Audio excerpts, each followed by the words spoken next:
मुर्तज़ा वहाब ने Zulfikar oil terminal के approach road का इफ्तिताह कर लिया। अहम खबर से आपको आगाह करते चले। मुर्तज़ा वहाब ने जुल्फ़िकार ऑयल टर्मिनल के अप्रोच रोड का इफ्तिताह कर लिया। मुर्तज़ा वहाब हुकूमत सिंध के मुशीर कानून भी और एडमिनिस्ट्रेटर के एमसी भी हैं।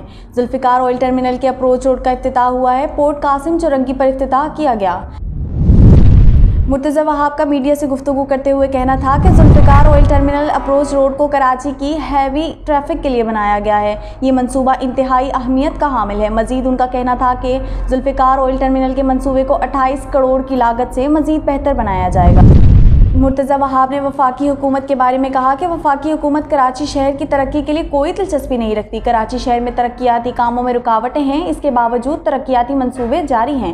उन्होंने कहा कि चीफ जस्टिस ऑफ पाकिस्तान ने मुझे सुप्रीम कोर्ट बुलाया था। सवाल पूछा गया कराची में क्या हो रहा है। मैंने कोशिश की उनके सवालों के जवाब दे सकूँ। केएमसी में बहुत सारे मसाइल थे, उनके हल की तरफ कोशा हैं, ये उनका कहना था। अहम खबर से आपको आगाह कर रहे हैं मुशीर कानून। मुर्तज़ा वहाब ने जुल्फ़िकार ऑयल टर्मिनल के अप्रोच रोड का इफ्तिताह कर लिया। अहम खबर से आपको आगाह करते चले। मुर्तज़ा वहाब ने जुल्फ़िकार ऑयल टर्मिनल के अप्रोच रोड का इफ्तिताह कर लिया। मुर्तज़ा वहाब हुकूमत सिंध के मुशीर कानून भी और एडमिनिस्ट्रेटर के एमसी भी हैं। जुल्फ़िकार ऑयल टर्मिनल के अप्रोच रोड का इफ्तिताह हुआ है। पोर्ट कासिम चौरंगी पर इफ्तिताह किया गया। कोरंगी 2.5 नंबर 5 नंबर का फ्लाईओवर किसने तामीर किया? अभी मेहरान हाईवे जो कि आपके पोर्ट कासिम के एरिया को कनेक्ट करेगा, तकरीबन 1 अरब रुपए का मंसूबा काम चल रहा है। कौन कर रहा है उसके ऊपर काम?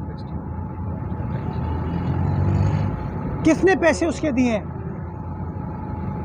ये सिंध की आवाम के पैसे हैं जो कि सिंध हुकूमत उनके बेहतरीन वसीतर मफाद में खर्च कर रही है। साइट के एरिया में 15 नई सड़कें बन रही हैं इस वक्त, 6 के ऊपर इस वक्त काम चल रहे हैं। आप में से कुछ दोस्त मेरे साथ जा चुके हैं, विजिट कर चुके हैं। नेक्स्ट टाइम आ जाके प्रेस। अब तक के लिए इतना ही। मज़ीद खबरों और अपडेट्स के लिए देखते रहिए वर्ल्ड न्यूज़ उर्दू।